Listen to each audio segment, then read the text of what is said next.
Quero ler com vocês Filipenses capítulo 3, versos 20 e 21. Pode ficar assentado como está. E nós vamos tocar um pouco mais profundamente na questão do nosso cristianismo.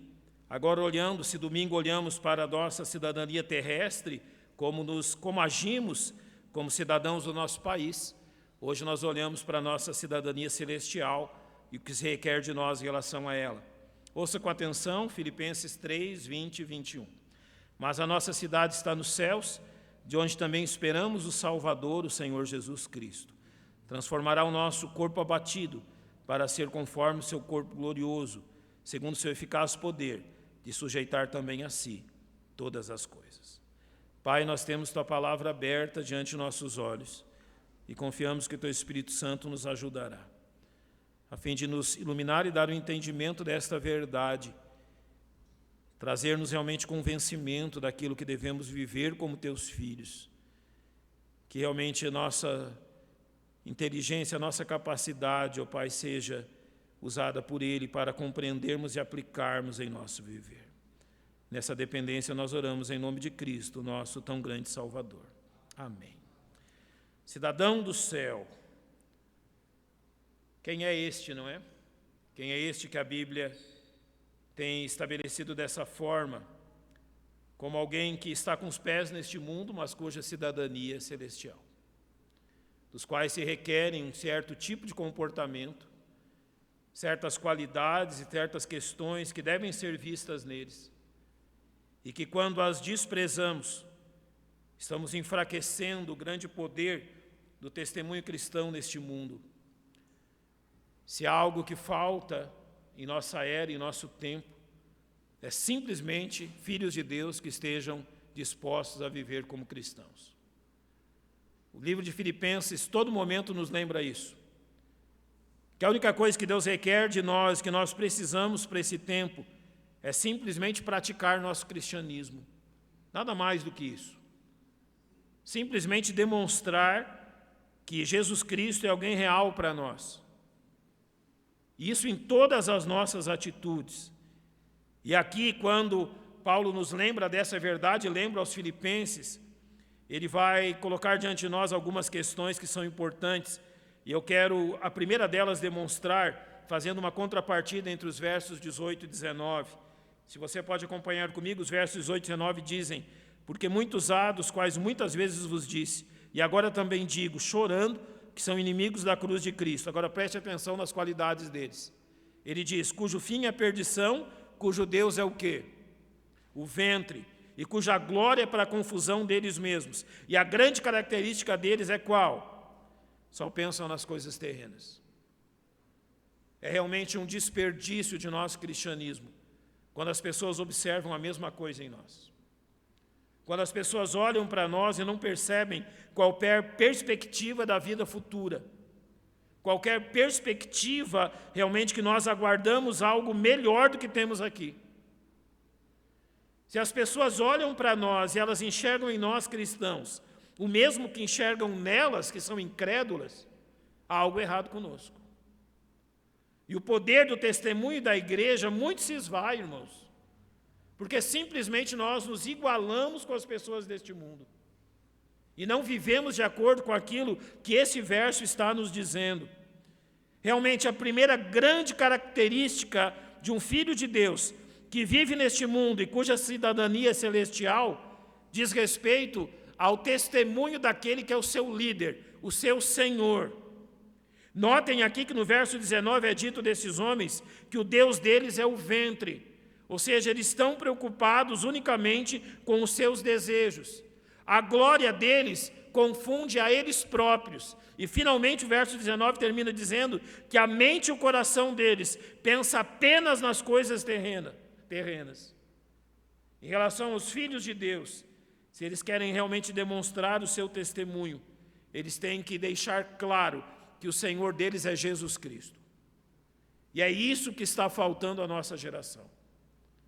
Literalmente, aquilo que Paulo já havia dito em outras partes do Novo Testamento e que ele chama a atenção dos irmãos, parece que a geração atual se envergonha de Cristo, ao invés de realmente exaltá-lo como aquele que ele é apresentado no Novo Testamento. Pergunte para os nossos jovens que estão na universidade e você verá aquilo que eles passam. Pergunte para aqueles que trabalham com pessoas incrédulas durante toda a semana, envoltos em todo tipo de comportamentos que eles reprovam e têm que suportar. É o trabalho deles. Volte-se aos nossos meninos no ensino médio e as coisas que eles ouvem sobre a evolução, sobre este mundo, a negação que realmente Deus tem qualquer participação na criação do ser humano e do mundo, ou mesmo que ele exista. Quando nós nos calamos em relação àquele que realmente servimos, esse mundo perde, na maior parte das vezes, para aquelas pessoas, a única oportunidade que tinham de saber quem é Jesus Cristo. Quando Jesus veio, e antes disso, durante o reino dividido em Israel, Israel já havia misturado tanto adoração com Baal, com adoração ao Senhor, e alguns reis haviam trazido estátuas de Baal para dentro do templo, que alguns judeus, depois de algumas décadas, poucos séculos, pensavam que Baal e o Senhor da Bíblia eram o mesmo. Eles simplesmente consideravam que Baal e Jeová eram a mesma pessoa, então não havia diferença entre realmente adorá-los. Quando Jesus veio, mesmo com toda a questão criada pelos fariseus, e principalmente por causa deles, já não se sabia o que era a tradição religiosa e o que era a Bíblia. Para cada um dos 623 mandamentos da lei, os fariseus tinham acrescentado outros 14 princípios. Basicamente, eles tinham algo perto de mais de 8.000 leis para obedecer. Você pegava a lei deles e você não sabia o que é Bíblia e o que era a tradição e religião dos homens. Nós nos aproximamos do nosso tempo, onde tantas igrejas oferecem tantas coisas, tantos subterfúgios e tantos tipos de adoração e de comunhão e de tudo mais que elas possam ter, que a maioria dessas pessoas não sabe absolutamente nada sobre Jesus Cristo. Teste, eu vou lhe dizer um teste simples, muito simples. Pergunte a uma dessas pessoas se Jesus Cristo é Deus. Só isso. O que você me diz? Jesus Cristo é Deus? Me surpreenderá se 3 em 10 disserem que sim. Me surpreenderá. Porque na religiosidade que nós vivemos nos nossos dias, Jesus Cristo não é mais aquele apresentado nas Escrituras. Você é um cidadão do céu, então o seu Jesus Cristo precisa ser aquele apresentado na Bíblia. O seu Jesus Cristo, o testemunho que você dá sobre Jesus Cristo, tem que ser o testemunho que a Bíblia dá sobre Ele. Você é um cidadão do céu, dos seus lábios tem que sair a verdade sobre o grande comandante desta igreja que pertence a Ele e foi comprada por Ele. Nós não podemos voltar atrás a respeito do nosso tão grande Salvador. Cidadãos do céu dão testemunho daquele que os lidera. Ou seja, não pode haver dúvida na nossa mente sobre quem é Jesus, o que Ele faz e o que nós estamos esperando dEle. Jamais, irmãos. Realmente, não só no nosso tempo, mas desde o tempo dos apóstolos, a cristologia é uma das doutrinas mais atacadas. Foi atacada em toda a história e hoje ela está sendo ridicularizada. Qual a razão? Os servos de Jesus Cristo não se levantam para realmente dizer às pessoas quem Ele é. Não tenha vergonha de Cristo, o grande comandante deste exército que Ele lidera neste mundo. A segunda questão é a respeito de ser um cidadão do céu, diz respeito realmente à lei que nos governa. E a palavra de Deus deixa isso muito claro, não somente ao nosso grande líder, o nosso grande Salvador, mas realmente a lei, os princípios que movem a nossa vida, que não são os princípios que movem a vida das pessoas deste mundo. Olhe para Romanos 8:2, vai dizer assim: porque a lei do Espírito de vida em Cristo Jesus me livrou da lei do pecado e da morte. Literalmente, ele está dizendo aqui que aquilo que Cristo fez ao nos vivificar, como Paulo fala aos Efésios, ele nos vivificou e nos libertou da escravidão do pecado. Literalmente, me livrou da lei do pecado e da morte, me livrou da escravidão ao pecado e me trouxe ao quê? A lei do Espírito de vida em Cristo Jesus. E ele demonstra isso no verso 4. Para que a justiça da lei se cumprisse em nós, que não andamos segundo a carne, mas segundo o Espírito. E ele vai explicar o que significa isso nos versos 5 e 6. Porque os que são segundo a carne inclinam-se para as coisas da carne, mas que os que são segundo o Espírito, para as coisas do Espírito. Porque a inclinação da carne é morte, mas a inclinação do Espírito é vida e paz. Literalmente agora, como cidadão do céu, ele vai nos dizer algo que é importantíssimo para nós. Quando ele usa no verso 5, inclinam-se para as coisas da carne, literalmente ele fala sobre a mente deles. Só pensam nas coisas da carne. Literalmente a sua mente está inclinada a estas coisas. Mas aquele que foi vivificado em Cristo, a sua mente está inclinada para as coisas do Espírito. E qual é a diferença delas? A inclinação, a mentalidade da carne, do pecado, é morte. Mas a inclinação do Espírito é vida e paz. E agora nós chegamos a uma característica do cidadão do céu, que é importantíssima. Eu vou usar uma analogia para nós entendermos bem. Do que você se alimenta? Nós cada vez mais falamos sobre uma alimentação saudável. Comida, estou falando de comida. Não é isso? Certas bebidas refrigerantes, certos modos de preparar a comida, óleos que nós usamos e tudo mais, uso do sal. Quando a gente está chegando ali nos 50 anos, começa a perceber que a gente come sal demais. O médico começa a avisar, olha, tem que diminuir o sal. É sempre assim. Não é? Jovens, aproveitem enquanto vocês podem. A gente já não pode mais. E é assim, a gente vai tendo limitações de tudo isso. É preciso ter um cuidado para que a nossa saúde se mantenha a partir de determinado ponto. Mas agora, olhe da mesmo fato para as questões espirituais. Qual é a sua alimentação espiritual? Paulo diz aos Romanos, porque o salário do pecado é a morte. A palavra salário é literalmente ração diária. Aquilo que o pecado dá de alimentar ao pecador. O que o pecador se alimenta? A sua ração diária é a morte. Então, em tudo que ele está fazendo, ele está se alimentando de morte. Em todos os seus pecados, em todos os seus hábitos, em tudo aquilo que ele usa, tudo aquilo que ele faz na vida, ele só se alimenta de morte. E o fim do quê? O fim disso é o quê? Claramente o verso 6 diz, essa inclinação da mente é morte. Mas agora o cidadão do céu não. O cidadão do céu se alimenta de tudo aquilo que realmente valoriza a sua vida. A mente do Espírito é vida e paz. Quer dizer que você se alimenta das coisas certas. Irmãos, é muito difícil querer convencer alguém que nós somos cidadãos do céu, quando nós nos alimentamos da mesma imundícia deles. É muito difícil que alguém vá crer que eu sou um cidadão do céu, se eu me alimento dos mesmos pecados deles, do mesmo comportamento pecaminoso deles. Se aquilo que faz a alegria dele faz também a minha. Se aquilo que satisfaz a alma dele, satisfaz também a minha. Se aquilo que é a esperança dele, também é a minha esperança. Se aquilo que é a atitude dele, também é a minha atitude.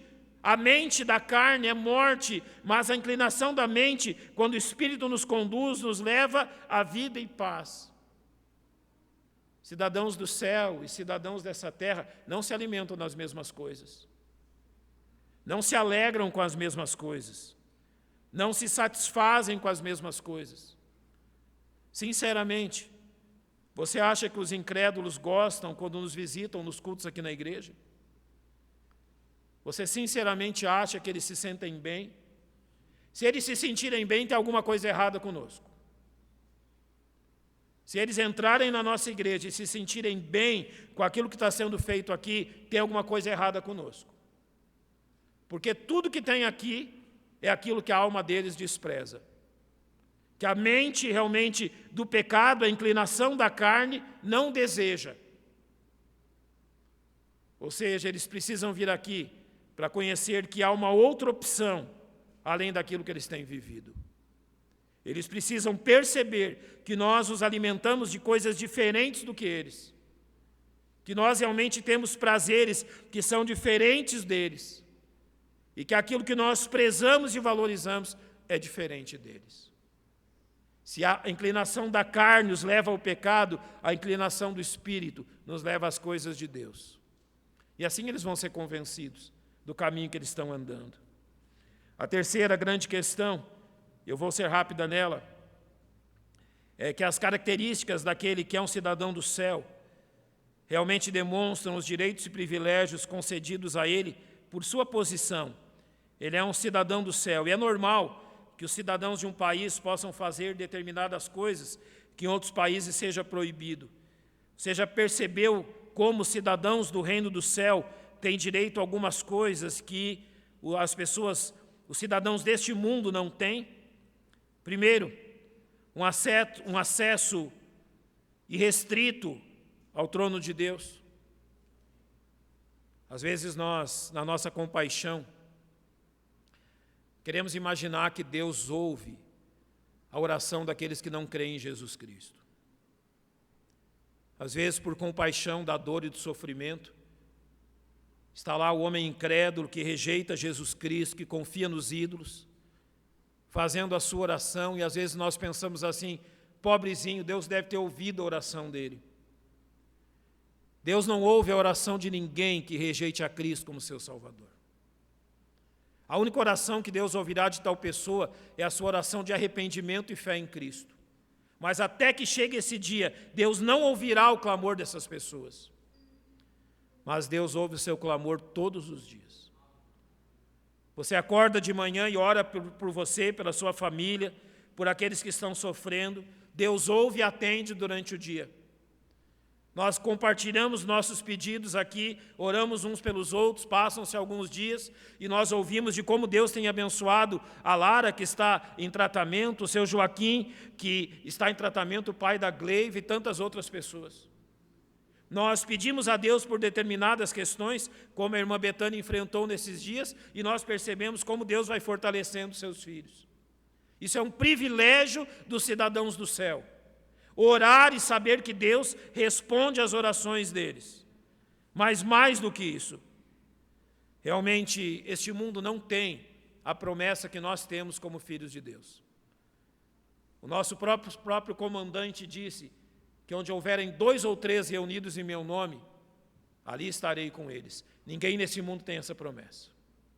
O Senhor Jesus Cristo não prometeu a pessoa nenhuma neste mundo que quando se reunissem em nome dEle para glorificá-lo, Ele próprio estaria com eles ali.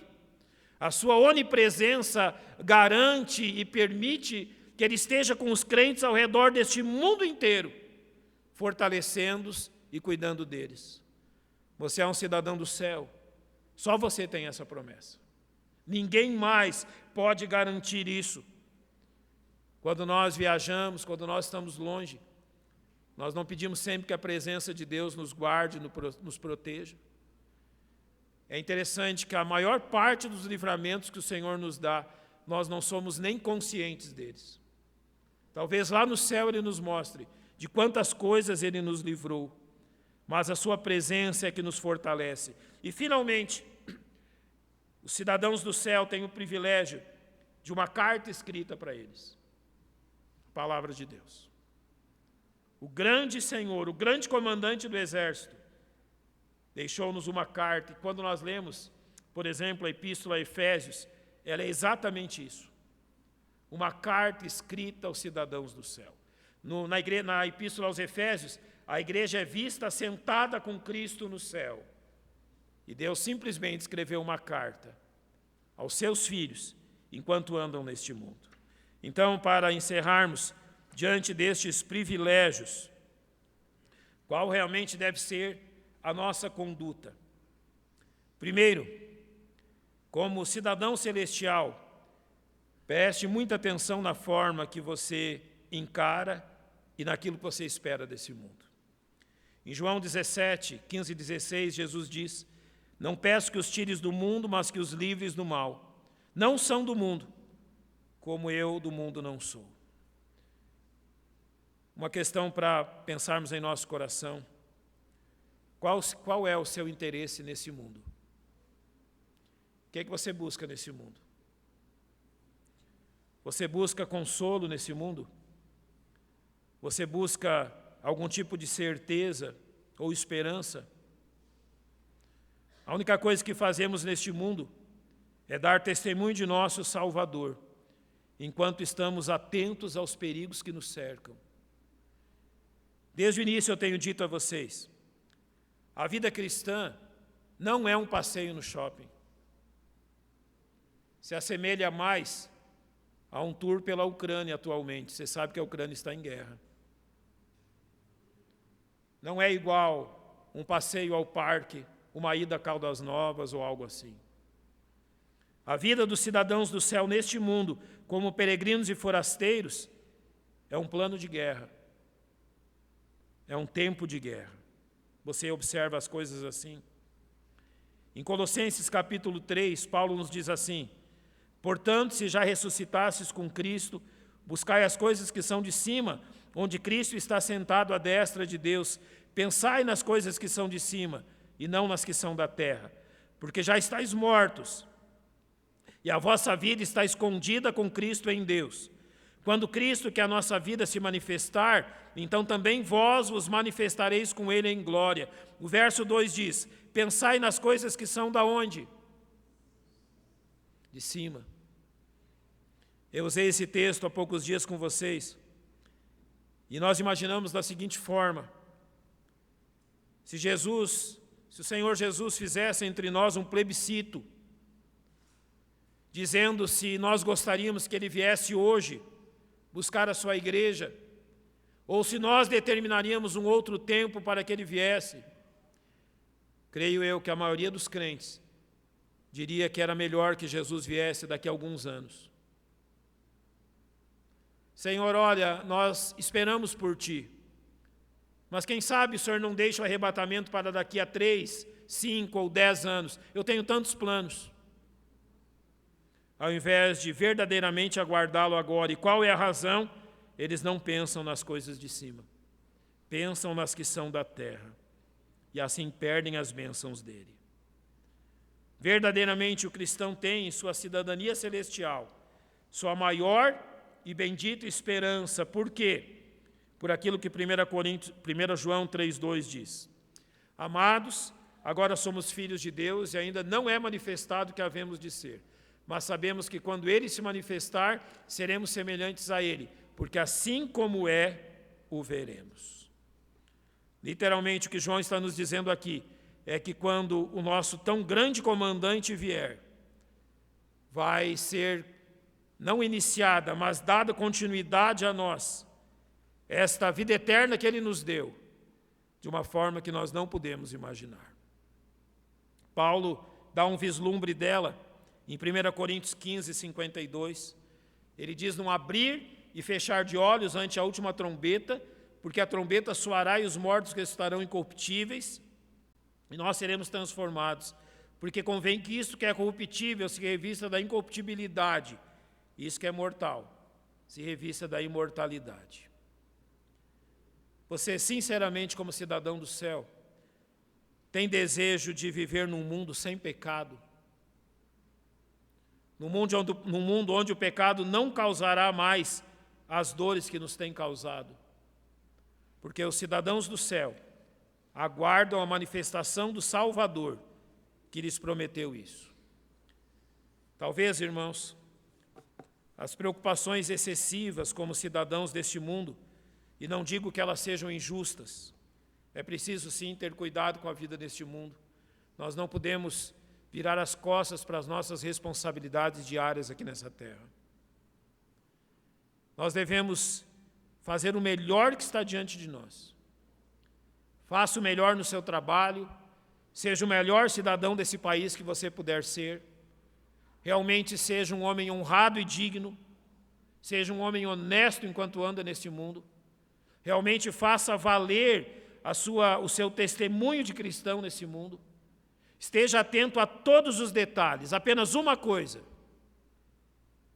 Não deixe que o seu coração comece a amar esse mundo como os judeus amaram o Egito. Cumpra toda a sua missão, mas não faça aquilo que os judeus fizeram quando foram libertados do Egito. E diante das primeiras dificuldades, disseram a Moisés: que saudade dos melões, dos pepinos, das panelas de carne. Saudade da escravidão? Não. Um cidadão do céu não deixa que o seu coração realmente se afeiçoe pelas coisas deste mundo. Eu vou completar para nós encerrarmos de uma forma bem prática. Eu creio que quase todos aqui torcem para um time de futebol, não torcem? São afeiçoados, vamos dizer assim, algum time de futebol. Mesmo que você nem tenha interesse enquanto for o jogo do seu time, no último jogo. As pessoas lhe conhecem mais como torcedor de um time de futebol, como cristão. Eles olham para você e reconhecem o que primeiro? Torcedor desse ou daquele time, ou um crente que honra Jesus Cristo? Teve um tempo que as escolas de samba no Rio tiveram mais crédito entre as pessoas, não é? E se via todo o interesse em saber quem ganhou ou quem perdeu aqueles desfiles malignos. Eu fui ao Rio há pouco tempo atrás e é interessante como aquilo está impregnado ali. Os crentes são mais conhecidos pela sua afeição a uma escola de samba, a um partido político ou a Jesus Cristo. Seja você quem for, sua profissão ou seu trabalho, a primeira coisa que as pessoas devem lembrar de você, quando se recordam de você, é que você é um servo de Jesus Cristo. Isso é cristianismo. Irmãos, que jamais alguém se recorde de nós, algum familiar, algum amigo, alguém que trabalhou conosco, e recorde-se de outra coisa, sem ser em primeiro lugar, que eles sabiam que nós somos servos de Jesus Cristo. Que jamais eles recordem de nós dizendo uma outra qualidade a não ser um cristão. Que qualquer pessoa que lembre de nós, que tenha passado pela nossa vida, o primeiro comentário, a primeira coisa a dizer sobre nós seja: fulano de tal era um cristão. Manifestava isso no seu trabalho, manifestava isso na forma de lidar com os colegas, manifestava isso na sua justiça, na sua honestidade, manifestava isso de todas as formas. Porque isso é ser um cidadão do céu. Represente bem o seu país. Represente bem o seu Salvador. Porque talvez essa seja a única oportunidade que alguém tenha de conhecer Jesus Cristo e ser salvo. Vamos fechar os nossos olhos, vamos orar. Agradecer ao Senhor pelo